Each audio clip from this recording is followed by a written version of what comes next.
एक पंडित जी थे, आत्मदेव उनका नाम था। पत्नी का नाम धुंधली देवी था। बहुत अच्छे ब्राह्मण थे। दक्षिण भारत की कथा है। तुंगभद्रा नदी के किनारे एक गांव उत्तमपुर, आत्मदेव नाम के ब्राह्मण, धुंधली नाम की ब्राह्मणी, दोनों पति पत्नी बहुत प्यार से रहते। पंडित जी पूजा पाठ कर कर जो कमाते उसी से उनका गुजारा होता। समाज में बड़ी इज्जत थी। पंडित जी बड़े ज्ञानी थे, सब कुछ था, पर लोग ताने बहुत मारते थे। पंडित जी आपके घर बेटा नहीं है। पंडित जी को बड़ा बुरा लगता, आत्मदेव जी को। पंडित जी आपके बेटा नहीं है। अब पंडित जी पंडितानी को लोग ताने मारने लग गए। पंडित जी बड़े दुखी होते कि बेटा नहीं है, बेटा नहीं है, बेटा नहीं है। उन्होंने बड़ी पूजा पाठ करी, यज्ञ किया, जप किया, खूब अनुष्ठान, बड़े बड़े यज्ञ किए, पर संतान नहीं हुई। जो भाग्य का नहीं है वो नहीं ही मिलता। इसलिए जो नहीं मिलना उसके पीछे भागो मत। ईश्वर का विधान जान लो कि ये नहीं मिलना, खुश रहो। मिलना होता मिल जाता, नहीं मिल रहा है, ईश्वर की कोई लीला है, कोई बढ़िया चाहते होंगे भगवान। नहीं मिल रहा, खुश रहो। आप लोग ना बड़े परेशान हो जाते हो, महाराज जी बेटा तो होना ही चाहिए होना चाहिए। भगवान करें आप सबके बेटा हो, बेटी हो, खूब बच्चे हो आपके, लेकिन नहीं हो रहा है तो क्या करोगे? डॉक्टरों को भी तो बहुत दिखाया, बहुत पूजा पाठ भी करी, मन्नतें भी मांगी, नहीं हुआ, अब क्या करोगे? रोने से भी क्या होगा? रो के भी क्या पाओगे? रो तो रहे हो। इसलिए रो मत, परेशान मत हो। जो नहीं मिलता वो ईश्वर की मर्जी है। नहीं मिलता मतलब ये सोचो कि आपको बेटा मिलता तो आप उस बेटे को पाकर बहुत परेशान होते, बहुत बड़े संकट आते बेटे के बाद। तो ईश्वर ने आपको उन बड़े बड़े संकटों से बचाने के लिए बेटा दिया ही नहीं, क्योंकि देकर जाता ना तो ज्यादा कष्ट था। नहीं हुआ तो एक ही बात है कि नहीं हुआ। हो करके यदि नालायक निकल गया बेटा, यदि रास्ता भटक जाए ना तो माँ बाप को कहना पड़ता है कि इससे अच्छे तो हम बिना बच्चे के अच्छे थे। बेटा हो तो लायक ही हो, नालायक संतान ना हो। ना होना अच्छा है, हो करके वो नालायक निकल जाए वो बहुत सताता है। तो ईश्वर ने आपके ऊपर बहुत बड़ा संकट आने वाला था। कोई आप नहीं जानते ना कि कल आपके साथ क्या होने वाला है, लेकिन भगवान तो जानते हैं। इसलिए ईश्वर जिन्हें बच्चा नहीं देते तो सोच विचार कर ही नहीं देते।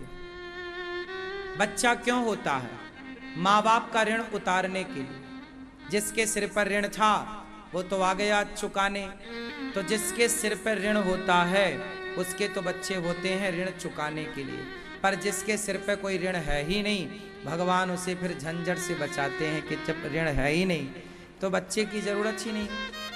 तू तो ऑलरेडी मुक्त है, तेरा बेटा तुझे क्या मुक्त करेगा? तेरे अच्छे कर्मों ने तुझे मुक्त कर रखा है। और बेटे से ही सब होता है ऐसा नहीं है। मीराबाई के कोई बेटा नहीं था, स्वामी विवेकानंद जी के कोई बेटा नहीं था, तुलसीदास जी के कोई बेटा नहीं था। बच्चे से ही सब होता है ऐसा नहीं है। कोई बात नहीं, नहीं हो रहा, बच्चे हो जाएं तो बड़ी कृपा, ना होए तो भी कृपा। तेरे फूलों से भी प्यार, तेरे कांटों से भी प्यार। बेटा बेटी ये सब ईश्वर का दिया हुआ है, इसलिए दे दें तो खुश रहो, नहीं मिला तो सेवा करो समाज की। समाज की सेवा करो। हमारे एक मैया है, उनके कोई बेटा नहीं है, तो वो आती हैं हर महीने और गौरी गोपाल आश्रम में आकर गुरुकुल में 150 बच्चे पढ़ते हैं। उन बच्चों को अपने हाथ से कहीं फल देकर जाती हैं, कहीं बच्चों को किताब देकर जाती हैं, कॉपियां देकर जाती हैं। किसी ने पूछा कि माता जी आप इतना सेवा क्यों करती हो? बोले बेटा, मेरे बेटा होता तो मैं एक ही बेटे के लिए सारी जिंदगी करती रहती, पर ईश्वर ने बड़ी कृपा की बेटा ना देकर कि मेरा इन सभी बच्चों की सेवा करने का मौका मिलता है। जो है वो सब में बटेगा, सबकी सेवा में जाएगा। बच्चे होंगे ना तो आपका एक बेटा होगा, 2 बेटा होगा, तो आप पूरा कमा कमा के 2 में बांट दोगे। पर जिनके नहीं है और यदि उनके पास समझ है तो वो अपनी सारी संपत्ति समाज की सेवा में लगा देते हैं। समाज की सेवा देखो, पंडित श्री मदन मोहन मालवीय जी का नाम किस किस ने सुना है? सुना है? कौन थे ये? पंडित श्री मदन मोहन मालवीय जी, काशी में एक विद्यालय है, विश्वविद्यालय है ना, BHU के नाम से, विश्व हिंदू यूनिवर्सिटी। सबसे बड़ी यूनिवर्सिटी है, सबसे बड़ा शिक्षा का केंद्र है काशी, BHU बनारस में। पंडित श्री मदन मोहन मालवीय जी ने उसकी नींव रखी, पंडित श्री मदन मोहन मालवीय जी ने उसे बनाया, और बनाया तो आज तक पूरे भारत को, पूरे विश्व को वो शिक्षा देने का केंद्र है। हाँ या ना? यदि वो अपने बेटे के लिए बनाते तो केवल बेटे का भला होता, पर राष्ट्र के लिए बना के चले गए तो सारे विश्व का भला हो रहा है कि नहीं? इसलिए जिनको बेटा नहीं है तो समझ लो कि भगवान आपसे कुछ बड़ा काम कराना चाह रहे हैं, कि आप अपनी संपत्ति,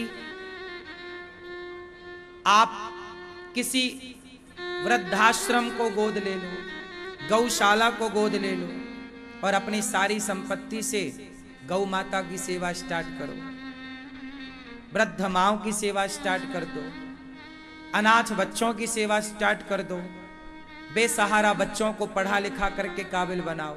आप पढ़ाते तो अपने ही औलाद को पढ़ाते ना, बेटा होता तो। अपनों के लिए तो कुत्ता बिल्ली भी प्रयास करते हैं, लेकिन जो सभी के लिए जिए, सभी के लिए भला करे, वो इंसान के रूप में कोई भगवान ही होता है, कोई देवता होता है, कोई भला व्यक्ति होता है ना? तो भगवान की सेवा में लगे। इसलिए बेटा नहीं है इस बात से दुखी नहीं होना। जिनको बेटा नहीं है वो बिल्कुल परेशान ना हो। अनिरुद्धाचार्य को आप अपना बेटा मान लो, हम आप सबके बेटे हैं, परेशान होने की आवश्यकता नहीं। सेवा, हम तो देखो सेवा कर ही रहे हैं। गौरी गोपाल आश्रम में 280 वृद्ध माताएं रहती हैं। हम यदि अपना परिवार का सोचते, हम यदि अपने बच्चों का सोचते, तो हम अपने बच्चों में ही लगे होते, परिवार में ही लगे होते। पर परिवार और बच्चों से ऊपर भी कुछ है, थोड़ा झांक कर देखो। ये समाज में आप लोगों की बहुत जरूरत है। 2 पैसा कमाओ, खूब कमाओ, खूब पैसा कमाओ, और केवल परिवार में ना लगाओ। लुगाई लड़का का पेट तो सब भर रहे हैं। आप थोड़ा ज्यादा कमाओ और अपने परिवार से बाहर निकलकर समाज की तरफ भी देखो। ये आपकी और हमारी जिम्मेदारी है, ये मैं केवल कह नहीं रहा हूं। अच्छा ये बताओ, अनिरुद्धाचार्य का भी तो परिवार है, मेरे को क्या जरूरत थी इतना सारा काम करने की? मेरी कोई दाल रोटी तो चल ही रही है। 280 माताएं हैं, गौरी गोपाल गुरुकुल में 150 बच्चे पढ़ रहे हैं। सब बच्चों का पढ़ना लिखना रहना खाना पीना सब निःशुल्क है। मैं क्यों ये सब कर रहा हूं? किसने कहा मुझे? कौन मेरे गर्दन पे तलवार रख के करा रहा है? कोई नहीं। मैं ना करूं तो कौन पूछने वाला है कि आप क्यों नहीं कर रहे हैं? कोई नहीं पूछेगा। मैं इसलिए कर रहा हूं क्योंकि भगवान ने मुझे केवल परिवार की सेवा के लिए नहीं भेजा, भगवान ने मुझे हर जनमानस की, हर व्यक्ति की, राष्ट्र की सेवा के लिए, आप सबकी सेवा के लिए। मैं कुएं का मेंढक क्यों बन के रह जाऊं? मैं परिवार तक क्यों सीमित होकर रह जाऊं? क्यों ना मैं राष्ट्र की ओर बढ़ूं?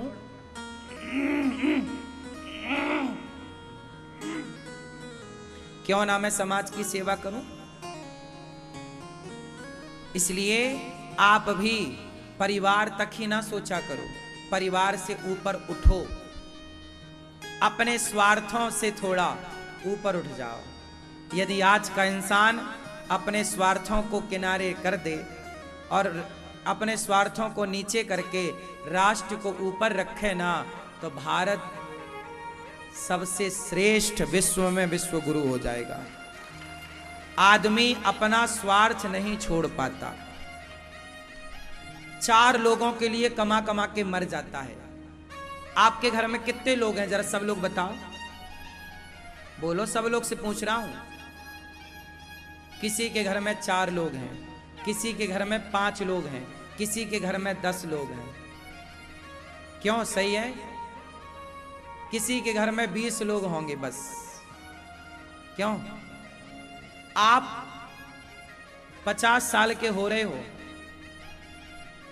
40 साल के हो गए, आपकी आयु इतनी बड़ी हो गई, इतनी लंबी आयु में तुमने केवल 5-7 लोगों के लिए जीवन गुजार दिया। तुम्हें नहीं लगता कि तुम गलत कर रहे हो? ये मानव का शरीर केवल 7 लोगों के लिए नहीं मिलता रे भैया। ये मानव शरीर केवल 7 और 10 लोगों के लिए नहीं मिलता कि तुम सारी जिंदगी बस परिवार परिवार परिवार में लगे लगे मर जाओ ना। परिवार में तो कुत्ते बिल्ली भी लगे हैं, नहीं लगे? चिड़िया भी अपने परिवार का पालन पोषण कर रही है। फिर चिड़िया भी परिवार का पालन करे, तुम भी परिवार में ही लगे रहो, तो इंसान में और तुम में अंतर क्या रह जाए? इंसान में और वो जानवरों में, पक्षियों में अंतर क्या रह जाएगा? केवल 7 लोग ना हो, परिवार से ऊपर राष्ट्र है, भारत है।